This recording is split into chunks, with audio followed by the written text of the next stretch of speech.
The movie begins with a scene in 1992 with a little girl named Rebecca looking outside her bedroom window and seeing a toy boat in the pool. She goes to her brother Tommy and calls him, and she tells him that she saw his boat outside and promised to retrieve it for him. Rebecca tries to use a pool net to grab the toy, but a force pulls her into the pool. She saw her mother calling for her, but when she went out, there was nobody there. When she tries to get the boat again, the force pulls Rebecca down into the water, and she manages to get out and scream for help, but she gets pulled again, and only her bunny slipper resurfaces. In the present, the Waller family presents Ray, a professional baseball player whose career was cut short due to a degenerative illness, and his wife Eve and their kids Izzy and Elliot are looking for a new house to move into. After talking with the real estate agent, they would go out and see a house for sale, and they would stop to check.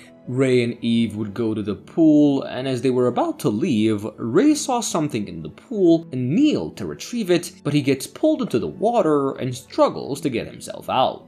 He manages to get out, and his family came running and called 911, and at the hospital, a doctor asks Ray how long it's been since his last episode. Ray tries to tell them that this wasn't an episode, but Eve interrupts and responds that it was about 6 months ago during spring training. The doctor recommends escalating the diagnosis to secondary progressive MS and suggests low-impact activities like walking, yoga, or swimming for Ray's daily routine. As Eve was wheeling Ray out of the hospital, Ray expresses his desire to buy the house. He says the house has more space for the kids and a swimming pool for water therapy, and Eve also expresses her desire for stability and putting down roots, tired of constantly moving. He reassured her that she shares the same desires for a stable home, and the family moves in and the kids start their new school. Izzy met a guy named Ronan at her school after he approached and asked how tall she is and invited her to a swim club.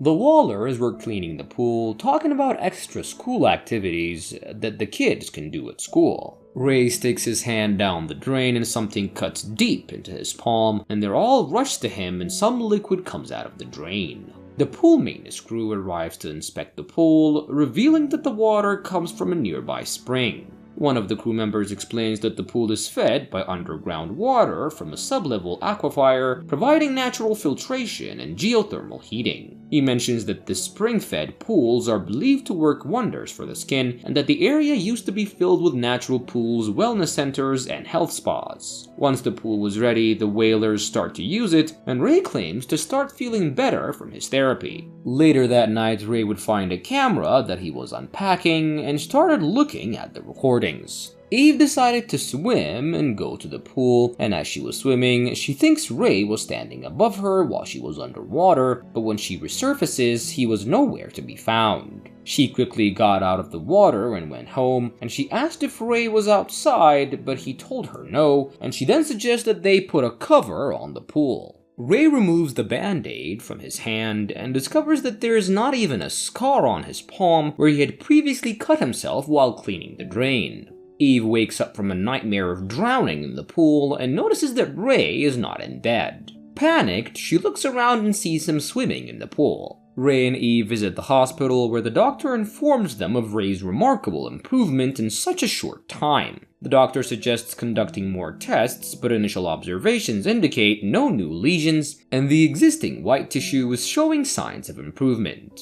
Eve mentions they've started a new diet as recommended, along with water therapy sessions twice a day, taking advantage of having a pool at their disposal. Elliot asks Ray if he can dive for coins together, mentioning that his mom says that he can't swim alone. Ray insists that he promises to stay in the shallow end, and lets him go to the pool alone. Elliot uses the pool by himself and goes underwater, where he sees a bunch of coins being thrown in, assuming that it's Ray. However, when he resurfaces, he realizes no one is there. He spots someone standing nearby and it's crazy, but it's Izzy bothering him, but upon resurfacing, he finds no one there. Suddenly, he overhears Rebecca's voice calling for help and asks for her mom. Confused, Elliot asks who she is, and she introduces herself as Rebecca Summers. She then appears to return a toy to Elliot, but as he reaches for it, a hand grabs his arm. Elliot manages to break free and escape the encounter, and he runs to tell Eve about it, and they find nothing or nobody around. Eve shares Elliot's unsettling encounter with Ray, but Ray dismisses them as Elliot being overly cautious, attributing it to him being new to making friends.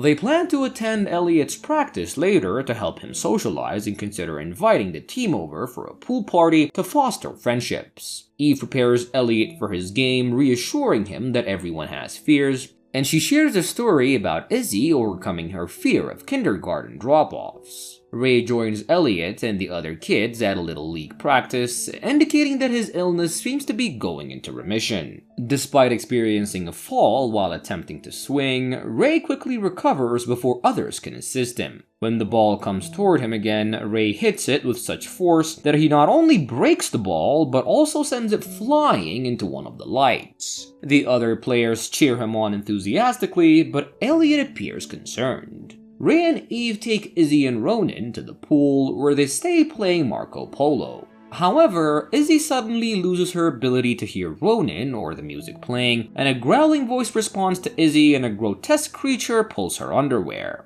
After what seems like a while, Izzy resurfaces, visibly shaken, and Ronan suggests that she might have gotten caught in a pool cleaner.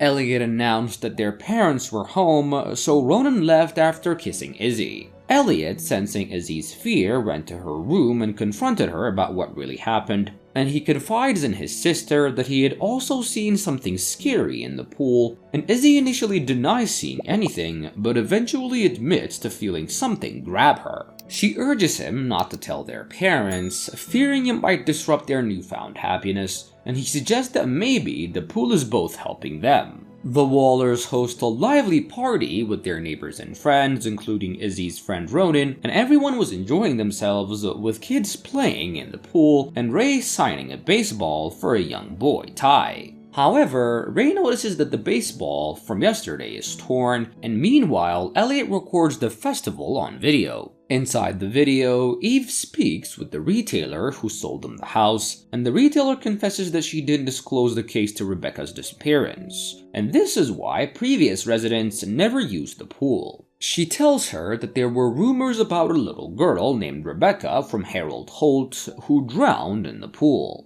During a game of chicken in the pool, Ray and Ty team up against another man and child, and they win as they celebrate.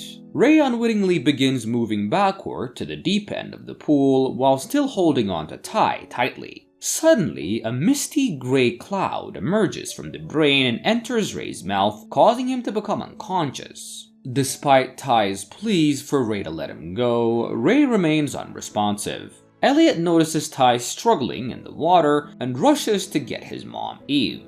And Ty's father jumps into the water to rescue his son, and they pull Ray out of the pool. Ty's father notices bruises on Ty's legs from Ray holding him tightly underwater, and Ty's parents decide not to press charges, but they inform Eve that Ray shouldn't attend practice anymore. Feeling unsettled, Eve decides to leave the house with the family, and as they all get into the car, Ray begins coughing and struggling to breathe. Worried, they rush back to the house, and once they were back, Ray desperately pleads to be let in the pool again, and in response, Eve decides to flush out the pool water. Growing increasingly concerned about the unsettling events surrounding their house, Eve delves into research about its previous residents. She discovers a pattern of disappearances predating Rebecca's, indicating a troubling history. When she contacts the retailer to inquire about this, the retailer claims to know nothing about the other residents. Driven to uncover the truth, Eve tracks down Kay, the mother of Rebecca and Tommy, who had previously lived in that house.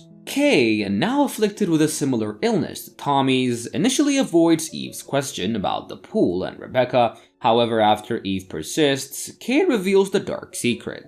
Kay explains that the water in the pool originates from an ancient well known for gathering wishes, but demands a sacrifice in return. Kay's wish for Tommy's health led to Rebecca becoming the sacrifice, possessed by the entity in the water. As Kay recounts the tragic events, she begins coughing violently and regurgitating black water, a chilling manifestation of the entity's influence. Despite Eve's pleas for a way to stop the cycle, Kay resigns to the inevitability of the situation, stating that the water will eventually sleep again until someone else finds the house in need of its help. With a tear of black liquid streaming down her face, Kay implies that the cycle will continue, leaving Eve to grapple with the unsettling truth. Eve realizes her children are in grave danger and rushes back home, and back at home, Ray takes a shower, but he suddenly begins coughing violently, then a black liquid starts to pour out of his mouth, quickly filling the shower tray. At night, Izzy and Elliot find themselves alone at home, and Elliot goes outside upon hearing what he believes to be their cat Cider near the pool.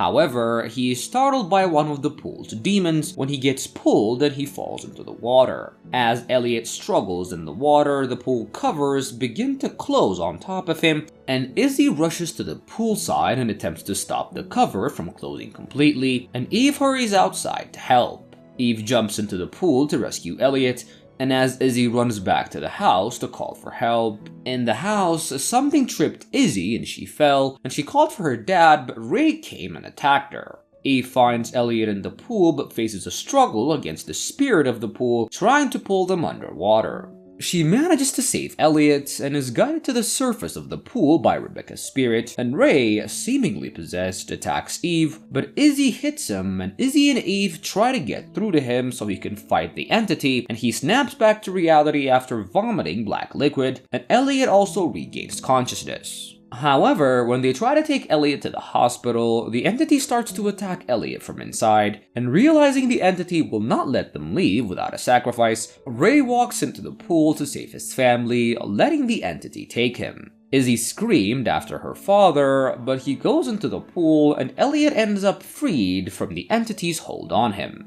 As the family grapples with the loss of Ray, they come to a collective decision to remain in their home, determined to prevent anyone else from suffering at the hands of the malevolent entity lurking inside the pool. Eve, Izzy, and Elliot decide to fill the pool with concrete, sealing it off for good, and though afraid by their experiences, the family stands together, ready to embrace a future free from the shadows of the past. And with that, the movie ends. We hope you enjoyed our recap. Like the video and subscribe to our channel for more amazing recaps. See you in the next one.